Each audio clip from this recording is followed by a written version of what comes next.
Sa mga nagdaang kabanata ay tinanong ni Jiang Chuan si Xiao Chen na kung anong antas ang isusulat niyang martial art. Na kahit si landlord ay napapaisip na kung anong klaseng martial art ang isusulat ni Xiao Chen at kung anong antas ito. Sa tanong ni Jiang Chuan ay sumagot si Xiao Chen nang walang pag-aalinlangan at sinabi niya na ang Heaven's Order. Kaya naman nang marinig ni landlord ang sinabi ni Xiao Chen ay nabigla siya na halos mawala na ang mata nito. Subalit si Jiang Chuan naman ay tuwang-tuwa ito sa sinabi ni Xiao Chen, nasa isip-isip pa nga niya na bilasan ni Brother Xiao Chen ang paggawa nito at nasa kanya kung anong martial art ang isusulat nito. Ngunit bahagyang natigilan si Xiao Chen at kasabay niyang bunawi ang sinabi niya na hindi pwede iyon. Napabuntong hininga na lang si landlord na sa isip-isip pa niya na nagulat ako dun. Ang Heaven's Order, sa palagay mo ba ay parang pagsulat lang ito ng tula? Maaari mo bang isulat ito sa iyong kalooban? Nadismaya naman si Jiang Chuan nang bawiin ni Xiao Chen na hindi ang Heaven's Order ang isusulat niya. Napapaisip siya na walang gaanong dapat tandaan tungkol sa kasanayan sa martial arts ng Heaven's Order. Kaya naman nakapagdesisyon na siya nakalimutan ang Heaven's Order, dahil bahagya niyang naalala ang kasanayan ng martial arts ng ikatlong Heaven's Order.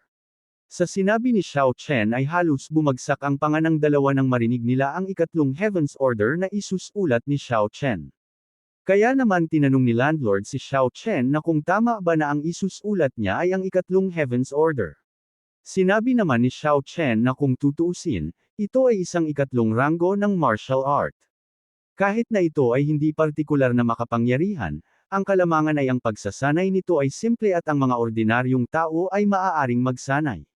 Dagdag pa niya na nakalulungkot, ang pinakamataas na limitasyon ay masyadong mababa.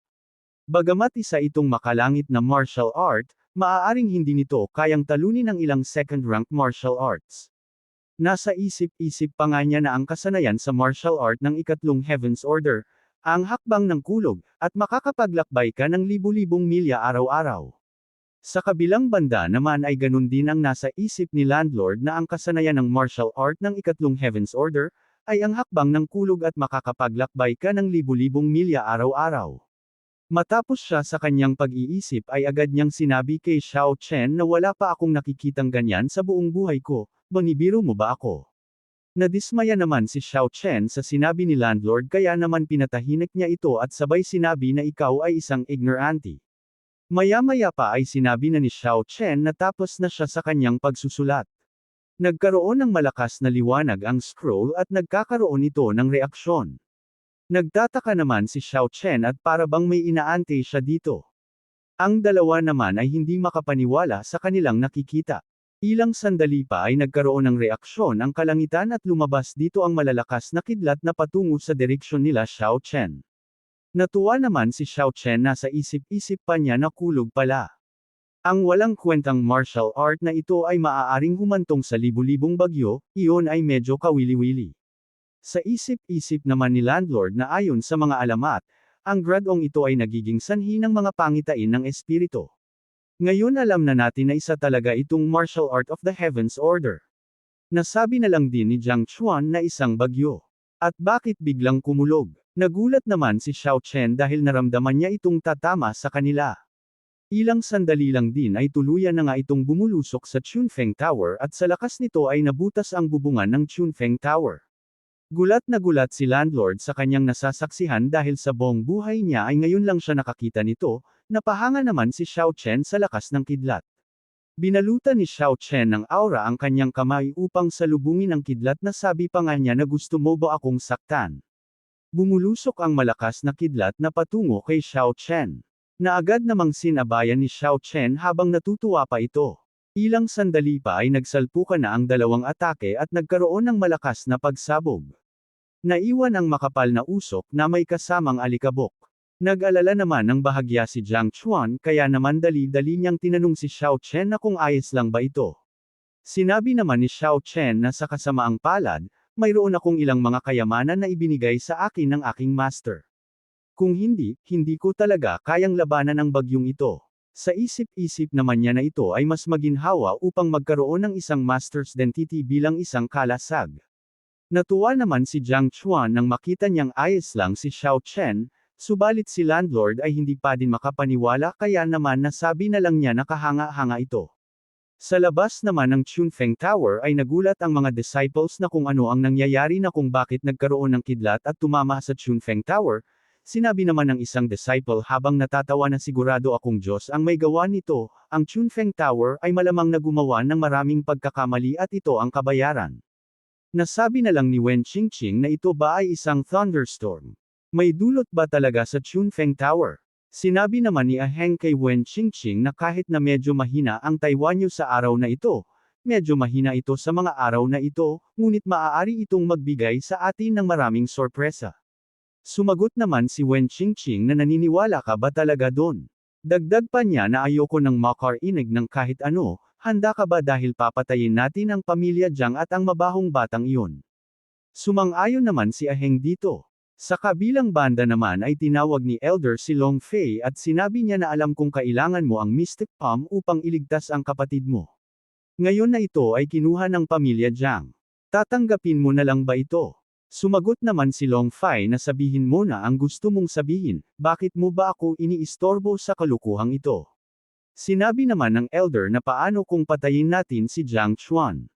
Sa sinabi ng Elder ay agad siyang sumagot na kaya ko naman ito ng mag-isa, bakit pa ako sasali sa iyo? Sinabi naman ng Elder na maraming tao sa pamilya Jiang. Sa dinami-dami ng mga eksperto, masisiguro mo bang magtatagumpay ka? Dagdag pa niya na hindi makakatulong sa sister mo kung ma-accident ka. Napaisip naman si Long Fei ng bahagya sa mga sinabi ng Elder. Maya-maya pa ay sinabi niya kay Elder na kung ganun ipinapangako ko sa iyo. Ngunit sa likod ng kanyang mga pakitang tao kay Long Fei ay may maitim itong plano. Bahagyang inilipat ang eksena sa VIP room ng Spring Auction House. Dito nga ay inabot na ni Xiao Chen ang scroll kay landlord at sinabi din niya na maaari ka bang magtakda ng presyo para dito. Hindi pa din makapaniwala si landlord sa kanyang nakikita kaya naman nasabi na lang niya na ang matandang ito ay hindi pa nakakahawak ng ganito kataas na antas ng abilidad na makalangit, paano ko naman ito mabibigyan ng presyo? Pinagmasdan ng maigi ni landlord ang scroll at sinuri ng gusto upang bigyan ito ng presyo. Ang dalawa naman ay nag-uusap na sabi pa nga ni Jiang Chuan habang nagagalak na boss, pwede ba akong mag-request, maaari mo ba akong bigyan ng Heavenly Ability Scroll? Sinabi naman ni Xiao Chen na ang scroll na ito ay hindi nababagay sa iyo. Ngunit sinabi naman ni Xiao Chen sa kanya na ipinapangako ko sa iyo na bibigyan kita ng isang babala ng kakayahang scroll, kahit na ito ay nasa antas lamang ng makalupang ikanay na baitang, ngunit hindi ito mawawala sa makalangit na scroll na ito. Tuwang-tuwa naman si Jiang Chuan sa kanyang narinig kaya naman sinabi niya kay Xiao Chen na mahal kita boss. Maya-maya pa ay nagsalita na si landlord na Master Xiao, ang Heavenly Ability Scroll na ito ay sobra para sa akin, ang matandang ito ay maaaring subukang lagyan ng presyo ito, ano ang masasabi mo? Sinabi naman ni Xiao Chen na ikaw ang bahala kung ano ang nasa isip mo. Sa sinabi ni Xiao Chen ay agad niyang sinabi na kalimutan na ang 500 milyong piraso na utang ni Master Jiang, at kusa akong maglalagay ng isa pang 1 bilyong piraso ng ginto. At inaanyayahan din kita bilang aming walang hanggang VIP, anumang bibilhin mo mula sa Spring Auction House ay ibebenta lamang sa presyo ng merkado. At saka, hahayaan kitang pumili ng 10 item mula sa treasury ng auction house, angkop ba yun para sa iyo? Sa isip-isip naman niya na ito ay dapat na sapat na tama. Sa mga sinabi ni landlord ay sinabi niya na hindi na kailangang abalahin ang iyong sarili.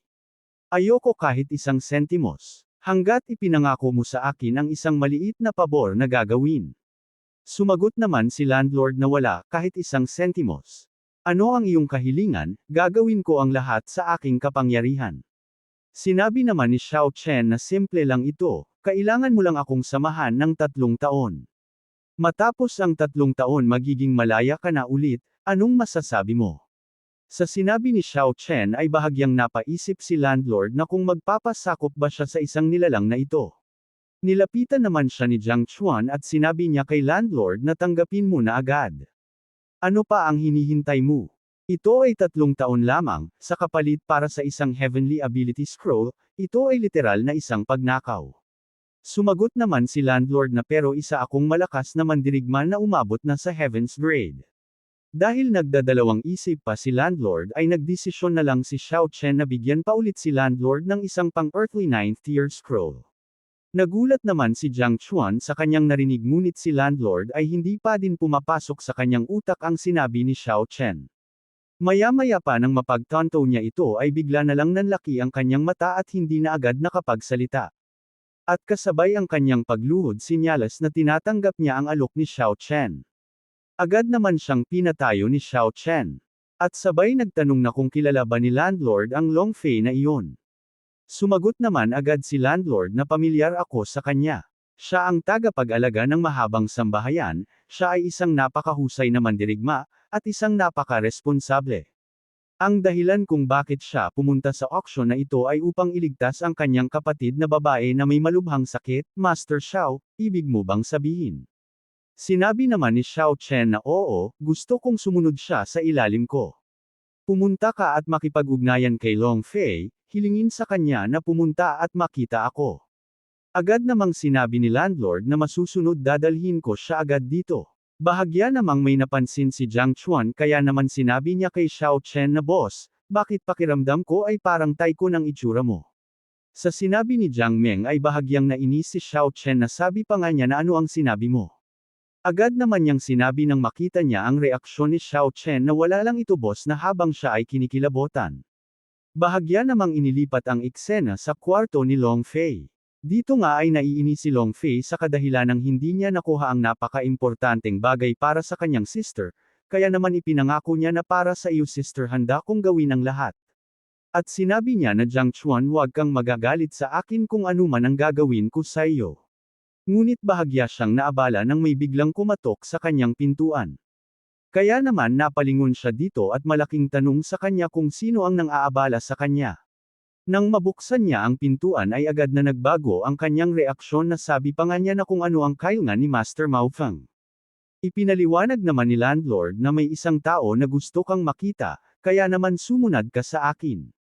Bahagya namang nena si Long Fei na sabi pa nga niya na ang lakas ng loob niya, na basta na lang akong tawagin ng ganun-ganun lang. Sinabi naman ni landlord na kung gustong iligtas ni Long Fei ang kanyang kapatid ay sumama ito sa kanya. Nagulat naman si Long Fei sa mga sinabi ni landlord kaya naman bahagya siyang natigilan dito. Nang tumalikod si landlord ay agad niyang pinigilan ito at kasabay niyang sinabi na sandali lang susunod ako. Maya-maya pa ay nakarating na sila sa VIP room at nagulat siya nang makita niya ang dalawa. Kaya naman tinuro niya ang dalawa at sinabi niya na kayo na naman. Pinaupo naman siya ni Xiao Chen nang may paggalang. Nang makaupo si Long Fei ay sinabi ni Jiang Chuan na nagkita ulit tayo.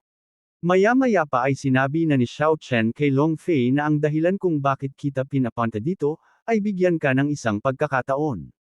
Sinabi naman ni Long Fei na kung anong pagkakataon ito. Walang pag-aalinlangan na sinabi ni Xiao Chen na ang pagkakataon ay ang maglingkod sa akin. Sa sinabi ni Xiao Chen ay biglang nagpintig ang tenga ni Long Fei at sinabi niya kay Xiao Chen na kalukuhan. Sino ka para hilingin sa akin na maglingkod sa ilalim mo? Sa sinabi ni Long Fei ay agad na tumayo si Jiang Chuan at sinabi niya dito na maghinay-hinay sa iyong pananalita dahil ito ang aking boss na kausap mo. Sinabi din ni landlord na Long Fei, kailangan mong galangin ang taong ito, dahil kung hindi baka hindi mo na magawang makatayo sa pamamagitan ng galit ko. Sa mga sinabi ng dalawa ay bahagya siyang nagtataka kung bakit ganito ang dalawa. Sa isip-isip pa niya na kung anong nangyayari kay Mao Feng at kay Jiang Chuan. Sinabi naman ni Xiao Chen sa kanya na pinapahintulutan kitang maglingkod sa ilalim ko, ito ay para bigyan ka ng pagkakataon, at pati na rin ang iyong kapatid na babae ng pagkakataon. Nagtanong naman si Long Fei na kung anong ibig sabihin ni Xiao Chen. Sa tanong ni Long Fei ay sinabi ni Xiao Chen na may iligtas ng itim na nether palm ang kapatid mo, tama ba ako? Sumagot naman si Long Fei na ikaw ay tama. Pero kung gusto mong gamitin ang itim na nether palm para pagsilbihan kita, mangarap ka ng gising. Dagdag pa niya na kami, ang mahabang sambahayan, ay mas gugustuhin ko pang ipaglaban ka sa piling ng aming buhay kaysa yumuko at tanggapin ka bilang aming master. Sarkastiko namang sumagot si Xiao Chen na ang mga salitang ganito ay hindi mabibigkas ng ganito kaga. Long Fei, siguradong makikinabang ka dito kung hahayaan mo akong pangunahan ka. At kailangan ko lang ng 3 taon mula sa iyo, kailangan mo lang maglingkod sa ilalim ko ng 3 taon. Tinanong naman ni Long Fei sina Jiang Chuan at si landlord na kayong dalawa, ganito ba ang pagtanggap nyo sa kanya bilang iyong master? Sinabi naman ni Jiang Chuan na isang malaking kalukuhan, hindi ako ganoong tao. Na kahit si landlord ay sinabi din niya na tama ka, ang matandang ito ay purong naglilingkod kay Young Master Xiao bilang paggalang at paghanga sa kanya. Sinabi din ni Xiao Chen na tama iyan. Long Fei, kung tatanggapin mo ang aking kahilingan, maaari kong ipahiram sa iyo ang itim na nether palm, upang gamutin ang iyong kapatid. Kasabay nito, bibigyan din kita ng Earthly 9th Tier Martial Scroll, ano ang masasabi mo? Sa mga sinabi ni Xiao Chen ay bigla na lang siyang tumawa ng malakas. At sinabi niya kay Xiao Chen na Earthly 9th Tier. Talagang akala mo ako ay isang malaking puting repolyo, kung maaari mong gawin ito, hindi lang ako maglilingkod sa iyo, dahil malugod ko ding iaalay ang aking ulo sa iyo. Sa kanyang mga sinabing hamon kay Xiao Chen ay bahagyang natawa si Jiang Chuan dahil batid niyang madali lang ito sa kanyang boss. Na kahit si landlord ay nahiya na lang sa mga binitawang salita ni Long Fei. Nang makita ni Long Fei ang reaksyon ng dalawa ay bahagya siyang nagtaka, na sabi pa nga niya na kayong dalawa, sigurado bang posible ang kanyang sinabi? Sa kanyang sinabi ay wala siyang natanggap na sagot mula sa dalawa, at patuloy lang na nanahimik. Kaya naman naisip niya na siguro nga ay totoo ang sinabi ni Xiao Chen. Sinabi naman ni Xiao Chen na ayokong mag-ante ng matagal, kailangan ko ng sagot agad. Napapaisip naman siya na kung posible ba talagang magagawa ito ng taong ito. Ngunit bahagyang naputol ang kanilang masinsinang pag-uusap nang may biglang pumasok at sabay sinabi nito na Master, may masamang nangyari. Agad naman niyang tinanong ang kanyang alagad na may kasamang pangamba. Sumagot naman agad ang alagad na ang batang ginang ay nasa panganib. Nabigla naman si Long Fei sa sinabi ng kanyang alagad. Kaya naman agad siyang tumakbo ng mabilis upang tignan kung ano ang nangyayari sa kanyang kapatid, dahil alam niya na malubha ang kalagayan nito. Sinabi naman ni Xiao Chen sa dalawa na kung ganun, tignan natin kung ano ang nangyayari. Ilang sandali pa ay nakarating na sila sa boudoir na kung saan nandito ang kapatid ni Long Fei. Namimilipid sa sakit ang kapatid ni Long Fei at wala siyang ibang nasasabi kundi ang sobrang sakit. Kaya naman nang makita niya ang kanyang kapatid ay agad siyang humingi ng tulong na iligtas siya nito. Nenas naman si Long Fei dahil nangyari na naman ang ganitong sitwasyon. Kaya naman agad niyang nilabas ang tabletang gamot, ngunit sinabi ng kapatid niya na wala itong kwenta dahil uminom na siya nito kanina ngunit wala itong epekto. Dagdag pa niya na brother, mamamatay na ata ako. Sinabi naman ni Long Fei, hindi, dahil maghahanap ako ng paraan para gamutin ka, kaya huwag na itong mag-alala.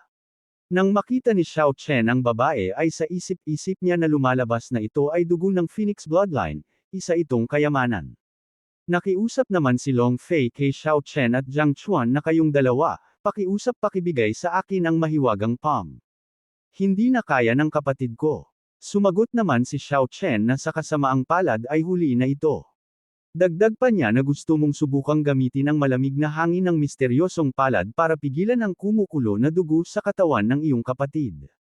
Ngunit pagkatapos maabot ang kumukulong puntong iyon, kahit ang misteryosong palm ay hindi makakatulong. Sa mga sinabi ni Xiao Chen ay bigla na lang pinanghinaan ng loob si Long Fei. Nasabi pa nga niya habang napapaluhod na hindi maari ito. Nakikiusap naman ang kanyang kapatid sa kanya na ayaw pa niyang mamatay. Sinabi naman ni Jiang Chuan na boss, wala na ba't alagang ibang paraan? Sumagot naman si Xiao Chen na meron pang paraan. Nang marinig ito ni Long Fei ay agad siyang napalingon kay Xiao Chen na kung ano ang sinabi nito. Inulit naman ni Xiao Chen na ang sabi ko ay mayroon pang ibang paraan. Lumuhad naman si Long Fei at nagmamakaawa na sabi pa nga niya na pakiusap, tulungan mo ang kapatid ko hanggat may iligtas mo siya, magiging iyo ang buhay ko. Sa pakiusap ni Long Fei ay agad na sinabi ni Xiao Chen kung ganun ang lahat ay lumabas. Habang palabas si Long Fei ay matamlay niyang sinabi sa kanyang kapatid na magiging maayos din ang lahat. Nang makalabas ang tatlo ay sinabi ni Xiao Chen na ang dugo ng Phoenix ay maalamat, ito ay sinasabing dugo ng siyam na makalangit na Diyos ng Phoenix. Dagdag pa niya na siyam na makalangit na Diyos ng Phoenix, napakabuti niyan, mas mabuti pa sa lobo na may 3 mata. Sa sinabi ni Xiao Chen ay nagalit ang three-eyed wolf. Ipinaliwanag naman ni Xiao Chen na ang tinutukoy ko ay ang ordinaryong lobo na may 3 mata at hindi ikaw. Sa paliwanag ni Xiao Chen ay agad na nagbago ang reaksyon ng kanyang alagang lobo. Nilabas ni Xiao Chen ang Phoenix Fire. At agad niyang inilapat sa noo ng babae, na agad namang naramdaman ng babae at kumalma ito ng dahan-dahan. Dahil nakarating ka na sa part na ito ay inaanyayahan kita na pindutin ang like at mag-subscribe at i-on ang notification bell. At kung gusto mo naman na suportahan ng matindi ang bidang hangal na ito ay maaari mo ding pindutin ang super thanks sa ibaba para mas lalong ganahan ang hangal na ito. Maraming salamat mga bida. Sa isip-isip pa nga ni Xiao Chen na ang 9 na makalangit na Phoenix ay ang pinakamataas na Diyos ng pamilyang Phoenix. Sinasabi ng mga alamat na ang Phoenix ay walang kamatayan at kailangang ipanganak muli isang beses bawat 3,000 taon, ang 9 na makalangit na Phoenix ay magalang. Bago umabot sa adulthood ang 9 na makalangit na Phoenix, wala siyang kakayahang maipanganak muli. Sa kabaligtaran, susunugan niya ang kanyang sarili dahil ang kanyang dugo ay nagsisimulang kumulog. Ngunit kung ito ay makakalagpas dito, bawat 1,000 taon pagkatapos nito ay tatubo ito ng isa pang pakpak.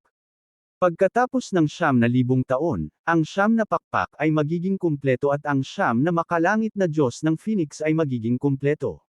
Ang 9 na makalangit na Diyos ng Phoenix ay maaari pang harapin laban sa mga pinakamataas na magsasaka pagkatapos maabot ang pagtanda.